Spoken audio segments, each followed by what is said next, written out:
Hello मेरे प्यारे बच्चों, welcome to Saumya maths classroom. उम्मीद है आप सब बहुत अच्छे होंगे।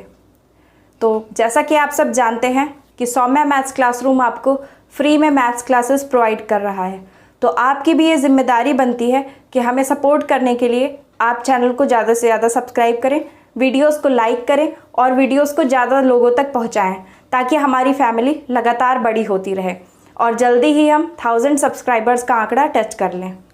तो क्लास 11th की क्लास में हम अपने चैप्टर 3 पर चल रहे हैं, जबकि क्लास 12th की क्लास में हम अपने चैप्टर 7 पर चल रहे हैं। अब इसके अलावा मैं आपसे एक और चीज़ पूछना चाहती हूँ कि आप में से कौन कौन से बच्चे हैं जो यूपी बोर्ड की अभी आने वाली अक्टूबर वाली यानी सितंबर अक्टूबर में जो होगी परीक्षा वो देना चाहते हैं। आप में से जो भी बच्चे उस परीक्षा में बैठना चाहते हो या देना चाहते हो, उनके लिए मैंने वीडियो बनाया है कि उन्हें किस तरह से एप्लीकेशन देना है, वो आप जाकर देख सकते हैं। डिस्क्रिप्शन बॉक्स में टेलीग्राम चैनल और टेलीग्राम ग्रुप की लिंक है, उसे ज्वाइन कर लीजिए और आप अपनी प्रिपरेशन में मेरी मदद ले सकते हैं। उसके अलावा अगर आप कम से कम 50 लोग या 20-50 लोग कम से कम आप मैसेज करेंगे कि आपको तैयारी करनी है, तो मैं आपके लिए कुछ स्पेशल वीडियोस ज़रूर बनाऊंगी, क्योंकि मुझे पता है कि इस तरह की अचानक वाले एग्ज़ाम में बहुत ज़्यादा टिपिकल चीज़ें नहीं पूछी जाएंगी। तो क्या चीज़ें पूछी जा सकती हैं उस पर मैं अभी एक स्ट्रैटेजी डिस्कशन वीडियो बनाऊंगी किसी दिन, और उसके बाद में हम धीरे धीरे अपनी तैयारी को स्टार्ट कर देंगे। 1 महीना है, जमकर तैयारी कीजिए, अच्छे से पेपर दीजिए, ठीक है। तो चलिए हम स्टार्ट करते हैं अपनी क्लास को। हम इंटीग्रेशन पढ़ रहे हैं, एक्सरसाइज 7.3 पर हम पहुंच गए हैं। 7.3 का हमें अभी बेसिक पढ़ना है, यानी कैसे इसमें हमें इंटीग्रेशन करना है, क्योंकि हमें इंटीग्रेशन के अलग अलग तरीके सीखने हैं। सबसे पहले हमने नॉर्मली इंटीग्रेशन करना सीखा, फिर कभी कभी ऐसा भी हो जाता है कि हमारा जो भी चीज़ हमें दी होती है, जो हमारा क्वेश्चन होता है, वो इंटीग्रेशन करने के लायक नहीं होता, या उसके लिए हमारे पास उचित सूत्र यानी फॉर्मूले नहीं होते अप्रोप्रिएट। तो हम क्या करते हैं, पहला हमने मेथड समझा था कि हम उसे इंटीग्रेशन करने के लायक कैसे बनाते हैं। सबसे पहले चैप्टर में 7.1 में हमने नॉर्मली सीखा था, 7.2 में हमने सीखा कि कैसे हम सब्स्टिट्यूशन कर सकते हैं, यानी कि प्रतिस्थापन कर सकते हैं। अब 7.3 में हमें सीखना है, जैसा कि आपके टॉपिक का नाम है, इंटीग्रेशन यूजिंग ट्रिग्नोमेट्रिक आइडेंटिटीज, यानी त्रिकोणमितीय सर्वसमीकाओं के प्रयोग द्वारा समाकलन। यानी ट्रिग्नोमेट्रिक आइडेंटिटीज जो होती हैं, बेसिक जो फॉर्मूले होते हैं ट्रिग्नोमेट्री के, उनको यूज करके हम कैसे अपने क्वेश्चन को आसान कर सकते हैं और कैसे इजीली उसका इंटीग्रेशन कर सकते हैं, ये आज हमें सीखना है। तो चलिए स्टार्ट करते हैं और ये भी समझते हैं कि किन किन बेसिक फॉर्मूलों को हमें याद रखना पड़ेगा जिनका यूज़ किया जा सकता है। उसके अलावा अगर कोई स्पेसिफिक फॉर्मूला आता है या कहीं पर मान लीजिए माइंड से अभी आज की क्लास में कोई बात स्किप हो जाती है, तो जहाँ भी क्वेश्चन आता जाएगा मैं आपको सारे फॉर्मूले बताती जाऊँगी, ठीक है। तो चलिए स्टार्ट करते हैं सेशन को। हाँ तो बच्चों, सबसे बेसिक फॉर्मूले तो हमारे ये 6 फॉर्मूले हैं। असल में हमें क्या करना है, हमें बेसिक को इतने अच्छे से समझ लेना है कि क्वेश्चन किसी भी तरह का आ जाए, हम हर क्वेश्चन को इजीली सॉल्व कर सकें। तो इसके लिए मैं क्या करूँगी, आपको लगभग जितने फॉर्मूले होते हैं, जितने पॉसिबल हैं इस चैप्टर, इस एक्सरसाइज में पूछे जा सकते हैं या जिन पर बेस्ड क्वेश्चंस आपको दिए जा सकते हैं, मैं सब तरह के फॉर्मूले आपको बताऊंगी। तो इसके लिए जो 10th क्लास के या 9th क्लास के बच्चे हैं वो भी इस क्लास को देख सकते हैं, क्योंकि उनके भी ट्रिग्नोमेट्रिक आइडेंटिटीज तैयार हो जाएंगी साथ में। यानी आप एक तरफ समाकलन भी पढ़ लेंगे क्लास 12th वाले, और साथ में जो 11th के, 9th के, 10th के बच्चे हैं वो बेसिक आइडेंटिटीज भी जान लेंगे, ठीक है। तो चलिए स्टार्ट करते हैं। सबसे पहले हमें ये समझना होगा कि कौन सा रेशियो, कौन सा ट्रिग्नोमेट्रिक रेशियो किस रेशियो का व्युत्क्रम यानी कि इन्वर्स होता है, ठीक है। हम जानते हैं हमारे पास 6 ट्रिग्नोमेट्रिक रेशियो होते हैं, साइन, कॉस, टैन, कॉट, सेक और कॉसेक, ठीक है। साइन, कॉस, टैन, कॉट और सेक और कॉसेक। अब इनमें से कौन सा किसके अपोजिट होता है हमें ये समझना है। तो sine is equals to 1/cosec theta होता है, यानी साइन और कॉसेक एक दूसरे के अपोजिट होते हैं। अब पहले आप इन फॉर्मूलों को देखिए, फिर समझिए, उसके बाद में नोट करिए और उसके साथ मैं आपको एक शॉर्ट ट्रिक भी बताऊंगी कि कैसे आपको याद रखना है। कभी कभी बच्चे क्या होता है, जब 6-7 फॉर्मूले होते हैं कंफ्यूज हो जाते हैं उसमें कौन सा किस में था, कॉसेक की जगह सेक याद कर लिया तो गड़बड़ हो सकती है। तो मैं आपको बताती हूँ कि कैसे ट्रिक हम कैसे याद करेंगे। साइन थीटा कॉसेक थीटा एक दूसरे के अपोजिट होते हैं। अब चाहे तो आप कहीं साइन थीटा को इजी करके 1/cos थीटा लिख सकते हैं, सॉरी 1/cosec थीटा, और कॉसेक थीटा को 1/sin थीटा भी लिख सकते हैं। अब मान लीजिए कोई क्वेश्चन ऐसा आ गया जिसमें साइन दिया है लेकिन अगर हम कॉसेक लिख दें तो कट सकता है या सॉल्व हो सकता है इजीली, तो हम साइन की जगह 1/cosec लिख देंगे। ठीक है। अब इसी तरह cos थीटा और sec थीटा एक दूसरे के अपोजिट होते हैं। तो यहाँ आप देख रहे हैं कि एक तरफ cos theta is equal to 1/sec theta लिखा है, जबकि दूसरी तरफ sec theta is equal to 1/cos theta लिखा है। वास्तव में ये पहले वाले जो दो हैं ये एक ही आइडेंटिटी है, साइन और कॉसेक एक दूसरे के अपोजिट है। अब हमने एक जगह साइन को कॉसेक के अपोजिट दिखाया, दूसरी जगह कॉसेक को साइन के अपोजिट दिखाया। दूसरी तरफ कॉस और सेक एक दूसरे के अपोजिट होते हैं और इसी तरह टैन और कॉट एक दूसरे के अपोजिट होते हैं। Tan theta is equal to 1/cot theta होता है, जबकि cot theta is equal to 1/tan theta होता है। ठीक है। तो आई होप आपको ये आइडेंटिटीज अच्छे से समझ में आ गई होंगी। अब आपकी बारी है, आप जल्दी से इन्हें नोट करिए या फिर इनका स्क्रीनशॉट ले लीजिए, फिर मैं आपको ट्रिक समझाती हूँ।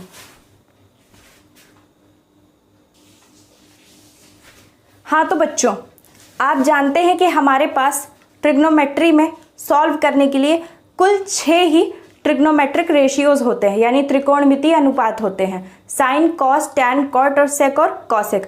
अब इनमें कौन किसका अपोजिट होता है, इसे याद करने की ट्रिक ये है कि आप इन्हें लाइन में लिखिए। जिस लाइन से मैंने बोला साइन, फिर कॉस, फिर टैन, फिर कॉट, फिर सेक, फिर कॉसेक, हम यूजुअली इसी रो में या इसी लाइन में याद भी हमेशा करते हैं और इसी लाइन में ये होते भी हैं, यानी इनकी ये प्रॉपर एक सीरीज है, इसी सीरीज में ये होते हैं फंक्शंस।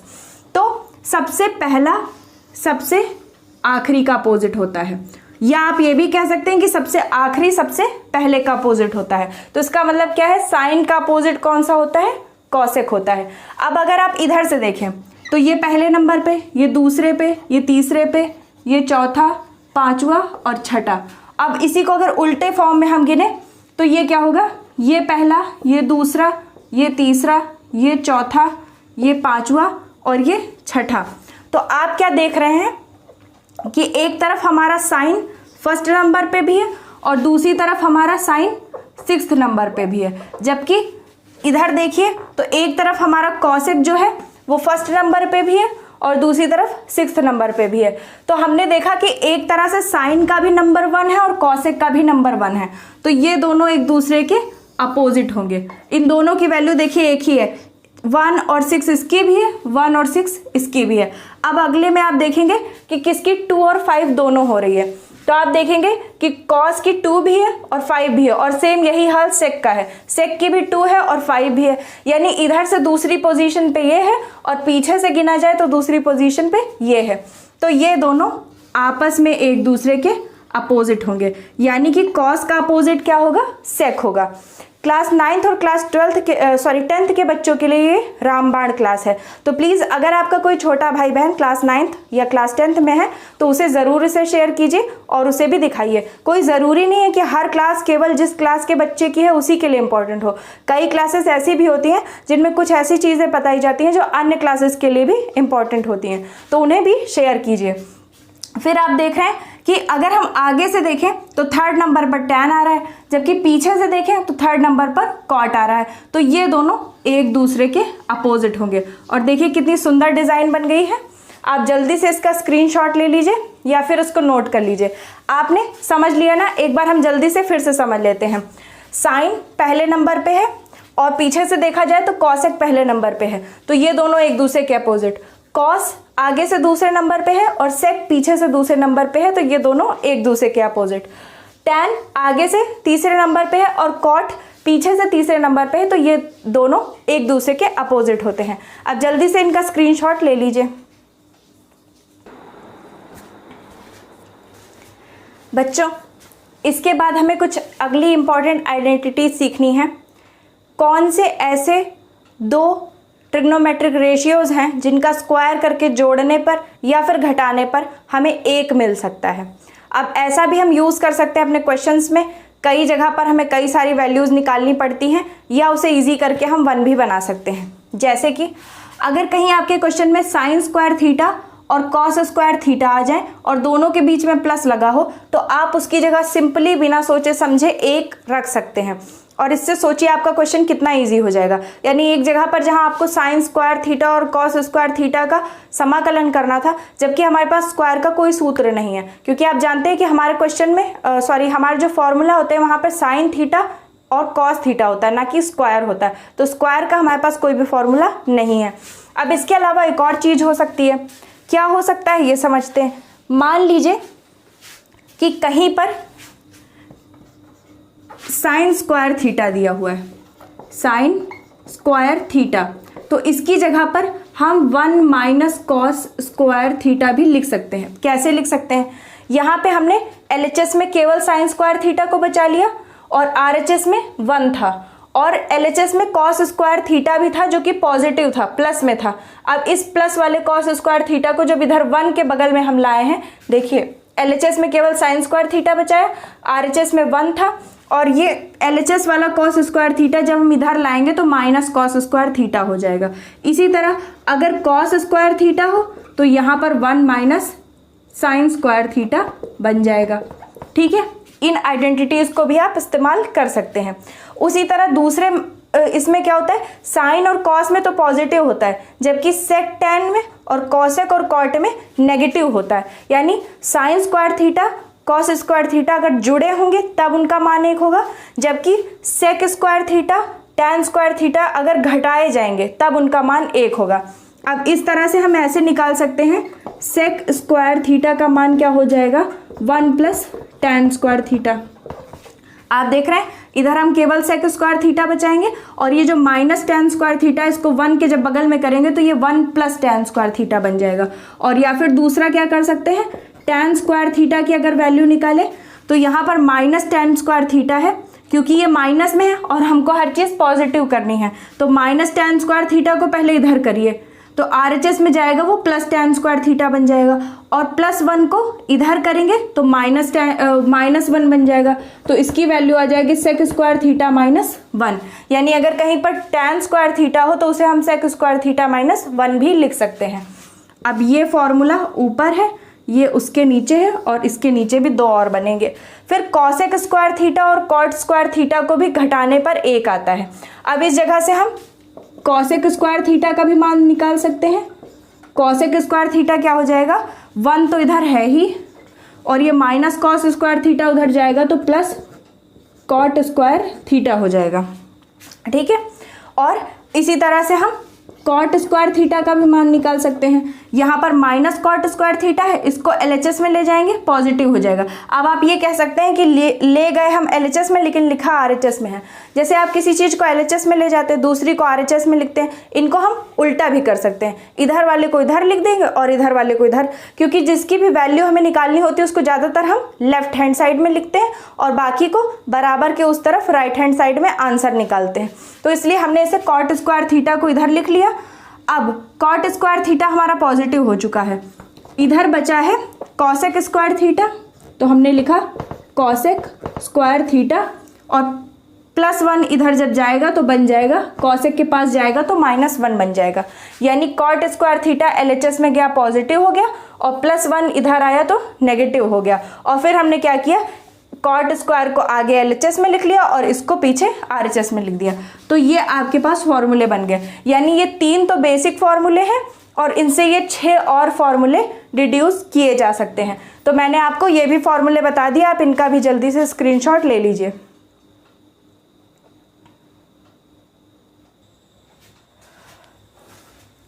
अब इसके बाद के फॉर्मूले जो हैं बच्चों, वो sin 2x, cos 2x और tan 2x हैं। बाई चांस आपके पास ऐसे क्वेश्चंस आ जाते हैं, और ज़्यादातर आपको इस चैप्टर में इसी तरह के क्वेश्चंस मिलेंगे। और हाँ, मैं आपको एक और बात बता दूं, ये क्लास 11th के बच्चों के लिए भी बहुत इंपॉर्टेंट है, क्योंकि 11th क्लास में हमारा चैप्टर चल रहा है ट्रिग्नोमेट्रिक फंक्शंस। यानी वही चीज़ें चल रही हैं जो यहाँ पर चल रही हैं। ट्रिग्नोमेट्रिक फंक्शंस में क्या है, आपको त्रिकोणमितीय फलन समझने हैं और यहाँ पे उनका हमें समाकलन करना है। तो अल्टीमेटली आपकी बात जो है वो त्रिकोणमितीय फलन पर ही आ जाती है। और ये सारे फॉर्मूले वहाँ भी हैं, वहाँ पे हमें इनको सॉल्व करना है, इनको यूज़ करना है ट्रिग्नोमेट्रिक फंक्शंस का और उन्हें ईजी करना। और आपको इस तरह से ही आपका कोर्स इसलिए सेट किया जाता है कि वहाँ से क्लास 11 से बच्चे पढ़ करके आएंगे कि ट्रिग्नोमेट्रिक फंक्शंस आखिर होते क्या हैं और कितने सारे उसमें फॉर्मूले होते हैं, और फिर उन्हें क्लास 12th में इंटीग्रेशन में अप्लाई करेंगे। और वास्तव में इंटीग्रेशन भी जो आपका है ये भी आपकी कोई संपूर्ण मैथ्स नहीं है। इंटीग्रेशन भी क्या है, एक ईजी करने का तरीका ही है। ये भी समझ लीजिए, आपको ये बहुत डिफिकल्ट लगता होगा लेकिन अभी समझ लीजिए कि आप बेसिक ही सीख रहे हैं मैथ्स का। फिर इस इंटीग्रेशन का हम यूज़ कहाँ करते हैं, जब हम कॉस्मोलॉजी पढ़ते हैं, जैसे कि धरती से ब्रह्मांड के बहुत सारे ग्रहों की दूरी ज्ञात करना, या इसी तरह से जब हमें अपने जैसे किसी भी ऑब्जेक्ट की स्पीड निकालनी होती है, उसमें कि बहुत सारी चीज़ों में वेलोसिटी निकालनी होती है उसमें, तो तब हम अपने समाकलन और अवकलन के ज्ञान का यूज़ करेंगे। तो यानी कि आपका ज्ञान क्या है, कभी भी संपूर्ण नहीं होने वाला। अभी आप बहुत छोटी सी यानी बेसिक चीज़ सीख रहे हैं, इसके बाद जब आप आगे की क्लासेस में पढ़ेंगे तो आपको और भी इंटरेस्टिंग चीज़ें मिलेंगी।